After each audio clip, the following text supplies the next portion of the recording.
Hey there, everyone. Really good to see you. It's Wednesday. I hope your morning's going well. It's going to get better, though, because you're watching us, and we got a lot of information to tell you about. We're getting all this sort of new information coming out of the new administration, Vlad, at kind of like a breakneck speed. Promises of vaccines are going to be made available, by the springtime.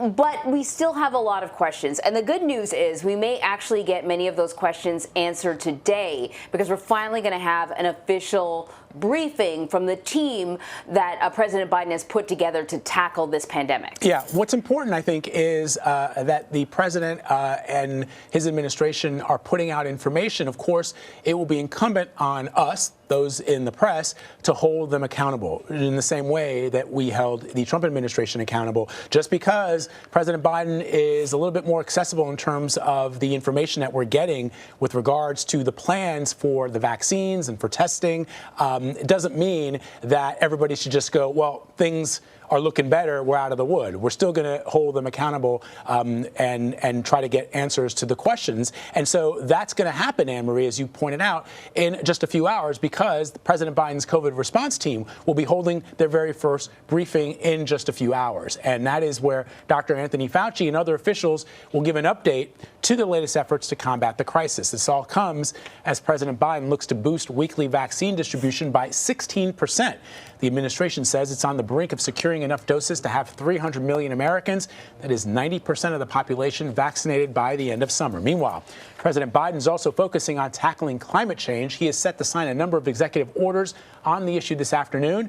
Ed O'Keefe is following the latest developments from the White House. We're going to get this done. President Biden vowing certainty and consistency as part of his new plan to fight coronavirus, and promising that states will get more of a heads up on how many shots to expect. We've had to guess how much vaccine to expect for the next week. This is unacceptable. The lives are at stake here. For weeks, governors have complained they can't make better vaccine distribution plans because the federal government is giving them little warning of how many shots to expect. The past federal administration, they made so many people eligible, but there was so little supply. That disconnect is creating this public confusion and anxiety. New York Governor Andrew Cuomo was on a call Tuesday with officials leading the federal response. The federal administration will now tell the states how much they're getting for the next 3 weeks, and they're increasing the allocation. That's a big deal for a state like New York. As he announced that 200 million more vaccine doses will be delivered by the end of the summer, the president set a big new goal. It'll be enough to fully vaccinate 300 Americans to beat this pandemic, 300 million Americans. Among those getting the vaccine, Vice President Harris, who got her second shot on Tuesday. Take the vaccine when it is your turn. It will save your life. And hundreds of White House staffers are being vaccinated, with plans to give shots to everyone working at 1600 Pennsylvania Avenue in the coming weeks. So Ed O'Keefe is with us now from the White House to talk a little bit more about this. Ed, as we mentioned, Dr. Anthony Fauci, along with others on President Biden's COVID response team, is going to be holding a briefing later on today. It's going to be virtual. What can we expect to hear? How's this going to look? Sure. This is expected to be sort of a big Zoom jam session, if you will, between the medical and scientific experts leading the Biden administration's response to the pandemic. In many ways, this is the kind of briefing people were yearning for last year that we thought initially we would be getting on a regular basis. Briefings led by the top medical and science officials in the Trump administration, but of course we remember instead it became something that was dominated by the president himself. These are designed to be led by Jeff Zients, who is the Biden White House COVID response coordinator, Dr. Anthony Fauci, who serves as the chief medical advisor, Dr. Rochelle Walensky, who leads the CDC now, and other White House-based, NIH-based, CDC-based, Health and Human Services-based officials who are dealing with the response. The idea is that it's led by them, the experts, although Jeff Zients, we should point out, is a corporate and political figure originally, even if he is sort of running point here. And the hope, I think, from the White House at least, is that the more detailed technical questions can be asked and answered by these people. And if not, hopefully, at the next briefing they can follow up. There'll be at least 3 of them a week.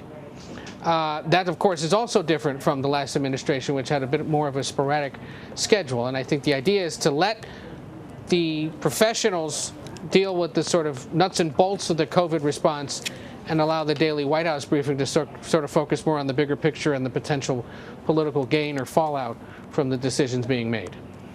And Ed, meanwhile, as you know, President Biden is set to sign some new executive orders today aimed at advancing his climate change agenda. What can you tell us about this and the reaction you're seeing to his plans thus far? Yeah, just hot off the inbox here, the updated fact sheet on what exactly they've got coming here. Basically, the general gist of this, of course, is that this is an issue of concern. They consider it a crisis here at the White House, the ongoing fight against climate change. And the modest actions being taken today are sort of designed to put the Biden administration on the record as considering it as such. Among other things, it's, as you see, they're going to suspend new oil and gas leasing on federal land and offshore, double offshore wind production by 2030, elevate the climate change to national security consideration. That, to me, is actually one of the biggest changes. This whole idea of stopping or starting offshore drilling and on federal lands, this goes back and forth depending on which party is in charge of the White House. But putting John Kerry, who is the special envoy on the National Security Council, considering it now to be one of the greatest global and national security challenges, puts the United States now on a footing with other countries, and is going to cause a rethinking, at least in the administration, about how serious an issue this is. There are other things like making sure that federal agencies are making, environmentally friendly purchasing decisions. Also making sure, as they're going to do with this briefing today, that scientists and fact-based decisions are allowed to be made and not colored by politics. So, again, another example of the changes that they can make with the stroke of a pen, some of them symbolic, some of them modest, others, requiring other work and potential legislation. But perhaps the biggest embodiment of this is John Kerry getting his new role as a special envoy and sitting on the Security Council. And then the former EPA administrator, Gina McCarthy, becomes the head of climate change policy with a White House-based office to work on this issue. She'll also essentially be charged with figuring out how the administration can do it with policy, how they can work with Congress to take on a big concern. So, Ed, this also comes after President Biden signed executive orders yesterday aimed at tackling systemic racism across the country, 4 of them, kind of a smattering in kind of different areas. And, systemic racism, it's in the sort of word systemic, it's widespread. So it's difficult to tackle it with just sort of a handful of executive orders or actions. But, give us a sense of what the president is aiming to do. I think the best way to describe what they're trying to do here is to essentially do what academia and the corporate world and the nonprofit world have been doing in recent years, which is saying that officially now, racial equity is something that is now sort of considered part of policy and decision making. Discrimination is not tolerated in any form. And it's going to sort of be something that is worked into every single decision that gets made by this government, whether it's in the budgeting proposals they make, whether it's in the hiring decisions they make, whether it's where he travels or, the issues he focuses on. You heard his domestic policy advisor, Susan Rice, say yesterday, there's not going to be a separate office for diversity and inclusion, but it's going to be something that sort of is designed to get worked into every decision that gets made. That is a change in governing style, certainly, and is also a reflection of what's being done, frankly, again, on campuses, at nonprofits, with large Fortune 500 companies, frankly, going on here at CBS right now. And so the federal government's trying to do it as well. And we'll see. The 2 that stick out in those orders that he signed, one designed to address discrimination against Asian Americans, xenophobia caused by the pandemic. Remember, there were a lot of instances in the past year of Asian American business owners or other people being attacked or boycotted, called out, being blamed wrongly for the pandemic.